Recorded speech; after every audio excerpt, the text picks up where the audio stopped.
अस्सलाम वालेकुम रहमतुल्लाहि बरकातहू। मैं आपका दोस्त शेख इमरान अहमद हाजिर हूं फिर एक नए वीडियो के साथ। आप तमाम का खैर मकदम है आपके अपने यूट्यूब चैनल टीचर्स ज्ञान पर।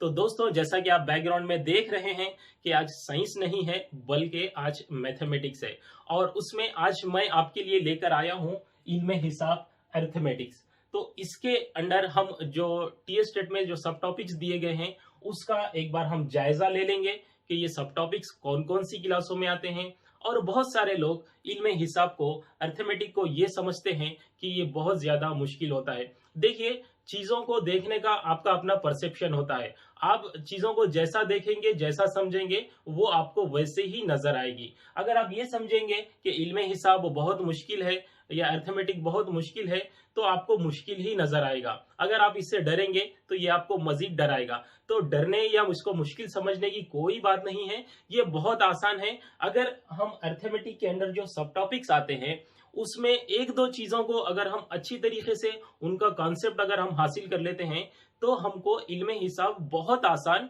हो जाएगा। तो कौन सी वो एक दो चीजें हैं जिनके ऊपर अगर हम अच्छी तरीके से उबूर हासिल कर लेंगे तो ये तमाम अर्थमेटिक या इल्म हिसाब हमको आसान हो जाएगा। तो उसको जानने के लिए हम पहले अर्थमेटिक के अंदर आने वाले तमाम सब टॉपिक्स का एक बार जायजा ले लेते हैं। तो चलिए, यहां पर सबसे पहले आपको टी स्टेट के तहत अर्थमेटिक के अंदर में जो फर्स्ट टॉपिक जो दिया गया है वो है इकाई का तरीका। तो इकाई का तरीका यानी यूनिटरी मेथड, इसको सबसे पहले आपको 6 क्लास में मुतारुफ किया गया है। बहुत आसान है। आप हम हमारी डेली लाइफ में भी क्या है, यूनिटरी मेथड को ज्यादा इस्तेमाल करते हैं, लेकिन हम इस बात से वाकिफ नहीं है कि यही दरअसल यूनिटरी मेथड है। तो इंशाल्लाह जब हम इसको शुरू करेंगे तब देखेंगे। उसके साथ साथ फिर यूनिटरी मेथड को 7th क्लास में भी मुतारुफ किया गया है। तो ये जो यूनिटरी मेथड है उसमें तकरीबन इबारती सवालात हम क्या है 4th क्लास 5th क्लास में भी यूनिटरी मेथड के जरिए करते हैं, और मजीद आगे भी जो सवालात इसमें इबारती सवालात है वो भी हम क्या है सो यूनिटरी मेथड से करते हैं। तो यहाँ पर आपको मुतारुफ किया गया है 6th क्लास में और मजीद उसको एक्सटेंशन दिया गया है 7th क्लास में। उसके बाद है निस्बत, रेशियो। ये भी स्कूल लेवल पे सबसे पहले 6th क्लास में बतलाया गया है। तो यहाँ पर 6th क्लास में आपको सिर्फ निस्बत तनासुब के बारे में बहुत अच्छी मिसालों के जरिए समझाया गया है। उसके बाद आपको 7th क्लास में आप जैसा जाएंगे, निस्बत तनासुब के साथ साथ रास्त तनासुब भी बतलाया गया है। लेकिन वहां पर 7th क्लास में आपको जो वहां पर यूनिट्स की जो फहरिस्त होती है, वहां पर आपको निस्बत या तनासुब के नाम से कोई भी चैप्टर मिलने वाला नहीं है। लेकिन आपको फीसद और फीसद के इतलाक के नाम से 7th क्लास में एक यूनिट है, उस यूनिट में आपको निस्बत और तनासुब के अलावा रास्त तनासुब भी मुतारुफ किया गया है। किसके अंदर मुतारुफ किया गया है, कौन से यूनिट के अंदर मुतारुफ किया गया है? फीसद और फीसद के इतलाक में मुतारुफ किया गया है। तो यहां पर यह बात सोचने वाली है कि हमको फीसद के अंडर में क्या है सो निस्बत और तनासुब के बारे में बतलाया जा रहा है। तो इसके बारे में ये पॉइंट आप नोट कीजिए, मैं आगे बोलूंगा। उसके बाद 7th क्लास में आपको फीसद के जो चैप्टर है उसके अंदर आपको नफा नुकसान बतलाया गया है, क्योंकि हम नफा नुकसान को आमतौर पर परसेंटेज में जाहिर करते हैं, इसलिए वहां पर नफा नुकसान बतलाया गया है। उसी के साथ साथ वहां पर शरह यानी रेट, कटौती यानी डिस्काउंट, और फीसद के इतलाक के अंदर ही आपको क्या है सो सूद और सूद मुफर्रिद के बारे में बतलाया गया है। तो यहां पर एक बात सोचने वाली बात यह है कि फीसद कितना अहम है। अगर हम फीसद को अच्छी तरीके से कर लेंगे तब हमको इतनी सारी चीजें हमको आसानी से समझ में आ जाएगी। अगर हम फीसद को अच्छी तरीके से जान लेंगे तब हमको जो सूद जो है, सूद का भी क्या है सो आपको 7th क्लास और 8th क्लास में भी आपको उसके बारे में मुतारुफ किया गया है। लेकिन इसके नाम से कोई पर्टिकुलर आपको वहां पर यूनिट मिलने वाला नहीं है। इसको उसमें जो निस्बत माकुस तनासुब या बिलरस तनासुब जो दिया गया है उसमें वहां पर सूद और सूद मुफर्रिद, सूद मुरक्कब के बारे में आपको वहां पर मुतारुफ किया गया है। उसके बाद जो मकदारों का तखाबुल के नाम से एक 8th क्लास में आपको एक यूनिट मिलेगा, उसमें भी क्या है सो आपको सूद मुफर्रिद और सूद मुरक्कब के बारे में मुतारुफ किया गया है। इसको किस तरह से महसूब करते हैं इसके बारे में आपको वहां पर बतलाया गया है। ये तमाम चीजों को देखने के बाद ये बात मालूम हो रही है कि अगर हम फीसद के ऊपर अच्छा अबूर हासिल कर लेते हैं तो यहाँ पर इतनी सारी चीजें, इतने सारे सब टॉपिक्स क्या है सो हम कवर कर लेंगे। और ये जितने भी सब टॉपिक्स हैं वो किसके अंदर आ रहे हैं, कौन से यूनिट के अंदर आ रहे हैं, वो मकदारों के तकाबुल के अंदर आ रहे हैं। और मकदारों का तकाबुल ही कहते हैं निस्बत को, हम जो निस्बत किसे कहते हैं, मकदारों के तकाबुल को ही कहते हैं। तो अगर हम फीसद को अच्छी तरीके से समझ लेंगे तो अरिथमेटिक के अंदर आने वाले बहुत सारे टॉपिक्स को हम अच्छी तरीके से हल करने के काबिल हो जाएंगे। उसके बाद मजीद आगे बढ़ते हैं। आपको जो टीएस टेट के तहत जो और जो सब टॉपिक्स दिए गए हैं अरिथमेटिक के अंदर, वो है वक्त और काम और वक्त और फासला। तो आपको 6th 7th 8th में इसके नाम से कोई भी पर्टिकुलर यूनिट नहीं है, लेकिन ये जनरल टॉपिक है। आपको दूसरे यूनिट्स में भी क्या है सो इसके कुछ मुतफर्रिक सवालात वहां पर आ जाते हैं, जैसे कि अलजिब्रा में आ जाते हैं या किसी और जगह पर इसके सवालात आ जाते हैं। तो वक्त और काम के तहत कौन से सवालात आते हैं, ये सवालात मैक्सिमम आपको 8th क्लास में मकदारों का तकाबुल और उसके अलावा रास्त तनासुब और माकूस तनासुब के अंदर बहुत सारे सवालात मिलेंगे वक्त और काम के तहत। कौन से सवालात, आप भी शायद प्रीवियस पेपर्स अगर उठाकर देखे हैं तब उसमें आपको मिलेंगे कि एक काम को क्या है सो 10 आदमी मिलकर इतने दिन में करते हैं, तो और ज्यादा आदमी मिलकर या और कम आदमी मिलकर उस काम को कितने दिन में करेंगे। जो इस तरीके के सवालात होते हैं वो वक्त और काम के अंडर में आते हैं। उसके बाद है वक्त और फासला। वक्त और फासला ये भी क्या है सो एक जनरल टॉपिक है। इसके बारे में भी क्या है सो आपको हर चंद टॉपिक्स में क्या है सो, चंद यूनिट्स में क्या है सो इसके ताल्लुक से कुछ सवालात है।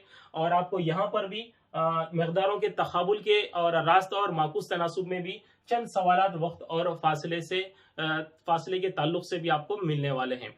तो ये तमाम चीजों को देखने के बाद दो ही चीजें सामने निकल के आ रही है। मैं बार बार ये कह रहा हूं कि वक्त और काम जो है वो भी माकूस तनासुब या माकूस तनासुब या फिर रास्त तनासुब के अंदर आते हैं, और वक्त और फासले की भी जो सवालात है वो भी आपको क्या है मकदारों के तकाबुल यानी निस्बत और रास्त तनासुब या माकूस तनासुब के अंदर आते हैं। और इसकी जब बात करते हैं नफा नुकसान या इंटरेस्ट या सिंपल इंटरेस्ट या कंपाउंड इंटरेस्ट की जब हम बात करते हैं तो इसमें क्या है सो फीसद बहुत अहम होता है। तो इन तमाम चीजों का जायजा लेने के बाद दो चीजें सामने आती है कि अगर हम अरिथमेटिक को अच्छी तरीके से समझना चाहते हैं, इसको बहुत आसान कर लेना चाहते हैं, तो दो चीजें आपको आना चाहिए, एक फीसद और एक निस्बत। अगर ये दो चीजों पे आपने उबूर हासिल कर लिया तो समझ लीजिए कि आपका काम आसान हो गया। तो इंशाल्लाह आपका काम हम आसान करेंगे। तो बिना किसी देरी के हम आगे बढ़ते हैं और शुरू करते हैं इकाई का तरीका। तो चलिए दोस्तों देखते हैं क्या है यूनिटरी मेथड। तो यूनिटरी मेथड हम अपनी डेली लाइफ में यूज करते हैं। हम जहां कहीं भी मार्केट या कहीं पर भी हम जब लेन देन या खरीदो फरोख्त करते हैं तब हम यूनिटरी मेथड इस्तेमाल करते हैं, लेकिन हमको मालूम नहीं है कि दरअसल यही यूनिटरी मेथड है। जैसा कि नाम से जाहिर है यूनिट, तो इस मेथड में पर यूनिट की वैल्यू पहले मालूम की जाती है, एक इकाई की वैल्यू पहले मालूम की जाती है, यानी कि एक चीज की कीमत पहले मालूम की जाती है।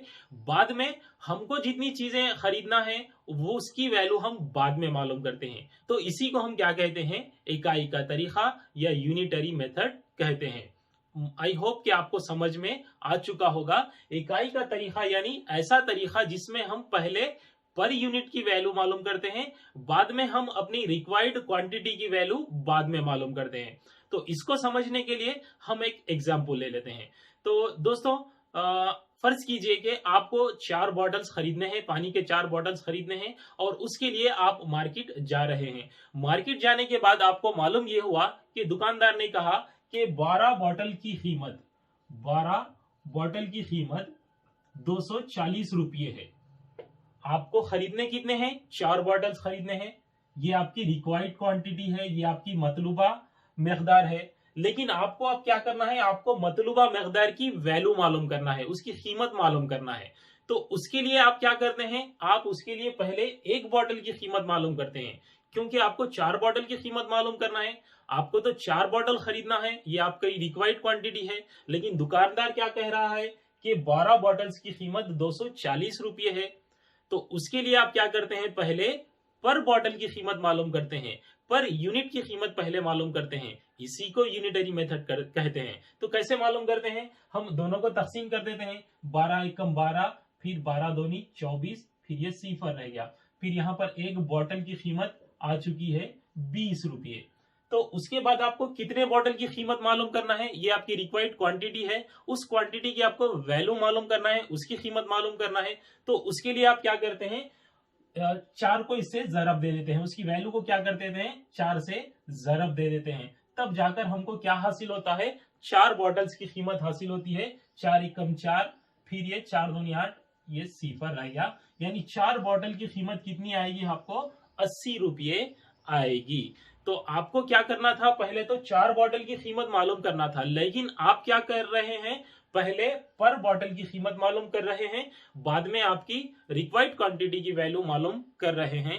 तो इसी तरीके को, ऐसा करने को ही हम क्या कहते हैं, यूनिटरी मेथड कहते हैं। तो याद रखिए, यूनिटरी मेथड में हम पहले पर यूनिट की वैल्यू मालूम करते हैं, पर इकाई की वैल्यू मालूम करते हैं, फी इकाई की कीमत हम मालूम करते हैं, इसी वजह से उसको यूनिटरी मेथड कहते हैं। तो चलिए दोस्तों, यूनिटरी मेथड पर चंद सवालात को हल करते हैं। ये एग्जाम पॉइंट ऑफ व्यू से ये आपको जरूरी नहीं है कि एग्जाम में अगर कोई क्वेश्चन आ जाए तो उसको आप यूनिटरी मेथड से ही हल किया जाए, आप कौन से भी इजी ट्रिक्स के जरिए, कोई दूसरे तरीके के जरिए भी आप आसानी से इसको हल कर सकते हैं। तो चलिए हम कुछ एग्जाम्पल्स ले लेते हैं, उसको हम यूनिटरी मेथड से हल करने की कोशिश करते हैं।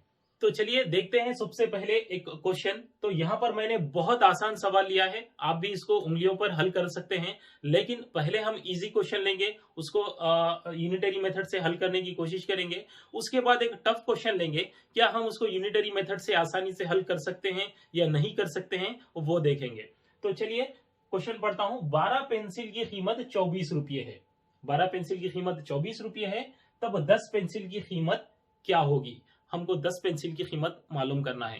तो अगर हमको 10 पेंसिल की कीमत मालूम करना है तो सबसे पहले हमको एक पेंसिल की कीमत मालूम करनी होगी, क्योंकि यहाँ पर 12 पेंसिल की कीमत दी गई है और हमको खरीदना कितनी पेंसिल है, 10 पेंसिल खरीदना है। तो 10 पेंसिल की कीमत क्या होगी, उसके लिए आपको पहले पर पेंसिल की कीमत मालूम करनी होगी, पर यूनिट की कीमत मालूम करनी होगी।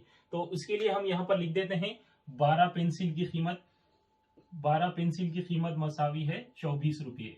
हम जब एग्जाम में क्वेश्चंस हल करते हैं तो हम हल दिया गया लिया गया है, ये ऐसा कोई लिखने की चीज नहीं होती है। जो यहाँ पर क्वांटिटीज, जो डाटा यहाँ पर दिया जाता है उसी को हम यहाँ पर लिख लेना है और उसी को जल्दी जल्दी से हमको हल करते जाना है।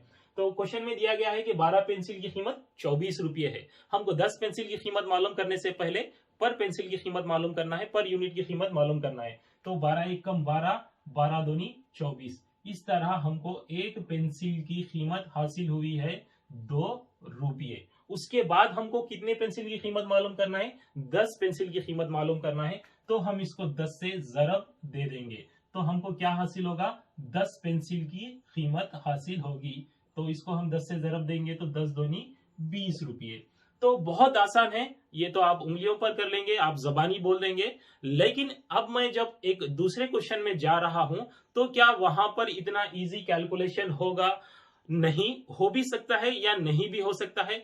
बात जगह पे हमको समझ में नहीं आता कि तकसीम करना है या जरब देना है। तो देखते हैं एक टफ लेवल का क्वेश्चन, आगे के एक लेवल का क्वेश्चन देखते हैं और उसको क्या हम इस तरीके से आसानी से हल कर सकते हैं या उसका कोई दूसरा तरीका हमको मालूम होना चाहिए। तो चलिए देखते हैं। तो चलिए दोस्तों, अब देखते हैं सेकंड क्वेश्चन, जो पहले क्वेश्चन से थोड़ा आगे का लेवल रखता है। 16 कुर्सियों की कीमत 3600 रुपये हो तो 4500 रुपयों में कितनी कुर्सियां खरीदी जा सकती थी। यहां पर थोड़ा सा सवाल को अलग अंदाज में पूछा है। पूछना क्या चाहिए था, हमको इजी कब होता था, जब 16 कुर्सियों की कीमत 3600 रुपये हो तो 5 कुर्सियों की कीमत कितनी होगी, 10 कुर्सियों की कीमत कितनी होगी। तो हम क्या करते, 3600 को 16 से तकसीम कर लेकर हम एक कुर्सी की कीमत मालूम कर लेते। फिर उसके बाद अगर यहाँ पर 4 कुर्सियों की कीमत पूछ रहा या 10 कुर्सियों की कीमत पूछा तो हम उसको जरब देकर आसानी से हासिल कर लेते। लेकिन यहाँ पर यह पूछ रहा है कि 16 कुर्सियों की कीमत अगर 3600 रुपये है तब 4500 रुपयों में कितनी कुर्सियां खरीदी जाएगी। तो यहां पर हम अक्सर बच्चे कंफ्यूज हो जाते हैं कि हम जब एक कुर्सी की कीमत मालूम कर लेंगे तब अब उसके बाद हमको 4500 से ज़रब देना होगा या तकसीम करना होगा। तो जाहिर सी बात है, अगर हम एक कुर्सी की कीमत मालूम कर लेंगे तो जो कुर्सी की कीमत हमको आएगी, अगर हम उसको इससे ज़रब दे देंगे तो बहुत हजारों में आपका जवाब आएगा, हजारों में नहीं बल्कि बहुत ज्यादा जवाब आ जाएगा। तो इससे ये बात जाहिर होती है कि 4500 रुपये में आप हजारों कुर्सियां तो नहीं खरीद सकते हैं, तो इससे आपका जवाब गलत हो सकता है। तो इसलिए आपको क्या करना पड़ेगा, तकसीम करना पड़ेगा। तो यहाँ पर ऐसे लॉजिक को भी इस्तेमाल करके हम कर सकते हैं, लेकिन इतना सब लॉजिक भी इस्तेमाल करना या फिर क्या है सो इतना सोचना और अपना वक्त सर्व कर देना, ये हमारे लिए नुकसानदा है। तो चलिए फिर भी हम क्या करते हैं, इसको जो अपना ट्रेडिशनल तरीका है उसके जरिए हल करते हैं। उसके बाद जो इजी तरीका जो होगा हम उसको किस तरीके से हल करते हैं वो भी देखेंगे। तो सबसे पहले हम अपना ट्रेडिशनल तरीका जो स्कूलों में या आप करते हैं वो तरीके से हल करते हैं। 16 कुर्सियों की कीमत कितनी है, 16 कुर्सियों की कीमत, तो चलिए मैं इतना सब यहाँ पर नहीं लिखता हूँ। 16 कुर्सियों की कीमत कितनी है, 3600 रुपये है। अगर हमको एक कुर्सी की कीमत मालूम करना है तब हमको तकसीम करना होगा। 16 को हम 3600 को 16 से तकसीम करना होगा। 16 का पहाड़ा पढ़ते हैं, 16 एकम 16, 16 दूनी 32, कितने रह जाएंगे, 4 रह जाएंगे। तो 4 रह जाने के बाद कितने हो जाएंगे, ये 40 हो जाएगा। फिर 16 दूनी 32, इस तरह 40 के बाद 32 तकसीम हो चुका है, उसके बाद 8 रह जाएगा, 8 यानी 80 हो जाएगा। 16 पंजे 80। आप अगर दूसरा छोटा पहाड़ा लेकर भी आप तकसीम कर सकते हैं। तो एक कुर्सी की कीमत कितनी आ जाएगी, आपको 225 रुपये आएगी। अब हमको 4500 रुपयों में कितनी कुर्सियां खरीदी जा सकती है वो मालूम करना है। अब यहां पर क्या हम 4500 को 225 से जरब देंगे। अगर हम इसको जरब देते हैं तब हमको बहुत हजारों में जवाब आएगा। आप 4500 रुपयों में हजारों की कुर्सियां, हजारों तादाद में कुर्सियां नहीं खरीद सकते हैं। 3600 रुपयों में सिर्फ 16 कुर्सियां आ रही है, तो 4500 रुपयों में हम हजारों कुर्सियां नहीं खरीद सकते हैं। तो इसलिए आप 4500 रुपये को 225 से जरब देना नहीं है, हमको क्या करना है, तकसीम करना है। तो इसलिए 4500 रुपये को हम क्या कर देंगे, 225 से तकसीम कर देंगे। तो हम यहाँ पर 5 का पहाड़ा पढ़ते हैं, 5 चौक 20 और 2 रह गया, 5 पंजे 25, फिर ये 5 नहा 45, फिर ये 2 सिफर रह गए, 45 से कम 45, फिर 45 दूनी 90, फिर ये एक सिफर रह गया 20। इस तरह हमको ये जवाब हासिल हुआ है कि हम 4500 रुपयों में 20 कुर्सियां खरीद सकते हैं। लेकिन इतना सारा कैलकुलेशन, फिर इतना ज्यादा कंफ्यूजन लेकर हम सवालात को हल करना हमारे लिए मुनासिब नहीं है। सवाल को बार बार देखते हुए हमको क्या करना पड़ेगा, जरब दें या तकसीम करें, इतना सोचने के बजाय हमारे पास एक और भी अल्टरनेट तरीका होना चाहिए जो हमारा वक्त बचाए, हमारे वक्त की बचत करे। तो नाजरीन, आपको जावेद सर ने जब कुसूर पर इबारती सवालात कराए थे उस वक्त आपको रास्त तनासुब और माकूस तनासुब के बारे में बतलाया था। तो उसका लिंक भी यहाँ पर मैं नीचे डिस्क्रिप्शन में दे दूंगा, आप वो वीडियो देखिए। लेकिन फिर एक बार मैं यहाँ पर रास्त तनासुब और माकूस तनासुब की थोड़ी सी तशरीह आपको यहाँ पर पेश कर दूंगा। तो यहाँ पर देखिए, अगर 16 कुर्सियां हैं तब कीमत कितनी है, 3600 रुपये है। अगर मैं कुर्सियों की तादाद बढ़ा दूं तो यहाँ पर कीमत भी क्या होगी, बढ़ती जाएगी। जाहिर सी बात है, कुर्सियां 16 कुर्सियां हैं तो 3600 में आएगी। अगर मैं 20 कुर्सियां कर दूं तब यहां पर कीमत भी क्या हो जाएगी, बढ़ती जाएगी। अब अगर मैं 16 कुर्सियों के बजाय कुर्सियों की तादाद को कम करते जाऊं तो कीमत भी क्या होती जाएगी, कम होती जाएगी। अगर दो मकदारों में जब एक मकदार को बढ़ाया जाता है तो दूसरी मकदार भी बढ़ जाती है, अगर एक मकदार को घटाया जाता है तो दूसरी मकदार भी जब घट जाती है, तो अगर दो मकदारें इस तरह से होती है तो उसको हम कहते हैं वो दोनों मकदारें रास्त तनासुब में हैं। अगर एक मकदार के बढ़ने से दूसरी मकदार भी बढ़ती है या एक मकदार के घटने से दूसरी मकदार भी घटती है, तो इन दो मकदारों को हम ये कहते हैं कि ये दोनों रास्त तनासुब में है। लेकिन बाज वक्त ऐसा भी होता है कि एक मकदार के बढ़ने से दूसरी मकदार घटना शुरू हो जाती है या एक मकदार के घटने से दूसरी मकदार बढ़ना शुरू हो जाती है। तो उसकी मिसाल मैं इस तरीके से दे सकता हूं कि 5 आदमी मिलकर एक काम को 10 दिन में अंजाम देते हैं। एक काम को 5 आदमी मिलकर कितने दिन में अंजाम देते हैं? 10 दिन में अंजाम देते हैं। अगर मैं यहाँ पर आदमियों की तादाद बढ़ा दूं तो वो काम कितने दिन में मुकम्मिल होगा? बहुत जल्दी मुकम्मिल हो जाएगा। अगर मैं इस काम को अगर यहाँ पर आदमियों की तादाद बढ़ा दूं, अगर आदमी 10 कर दूं तो काम कितने दिन में मुकम्मिल होगा? 5 दिन में मुकम्मिल होगा। तो मैं यहाँ पर एक मिकदार को बढ़ा रहा हूं तो एक मिकदार क्या हो रही है? घट रही है। तो अगर दो मिकदारें इस तरीके से होगी तो ये कहा जाएगा कि ये दोनों मिकदारें माकूस तनासुब में है। तो याद रखिए, जब दोनों भी बढ़ेगी या दोनों भी घटेगी तो रास्त मिकदार में है। अगर एक के बढ़ाने से दूसरी घट जाती है या दूसरे के घटाने से एक मिकदार बढ़ जाती है तो इसको हम माकूस तनासुब कहते हैं। तो ये दो चीजों का अगर आपके पास कॉन्सेप्ट अगर है तब हम क्या है सो इसको दूसरे तरीके से भी हल कर सकते हैं। तो चलिए दूसरा शॉर्टकट हम शॉर्ट ट्रिक देखते हैं। तो देखिए यहां पर दिया गया है कि 16 कुर्सियों की कीमत 3600 रुपये है। यहां पर लिख लेते हैं दूसरा तरीका या शॉर्ट तरीका जो भी होगा, यहां पर हम लिख लेते हैं कि 16 कुर्सियों की कीमत कितनी है?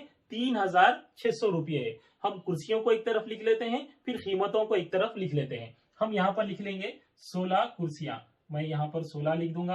फिर उसके बाद 16 कुर्सियों की कीमत कितनी है? 3600 रुपये है। मैं यहाँ पर 3600 रुपये सवाल के मुताबिक लिख चुका हूं। 16 कुर्सियों की कीमत 3600 रुपये है।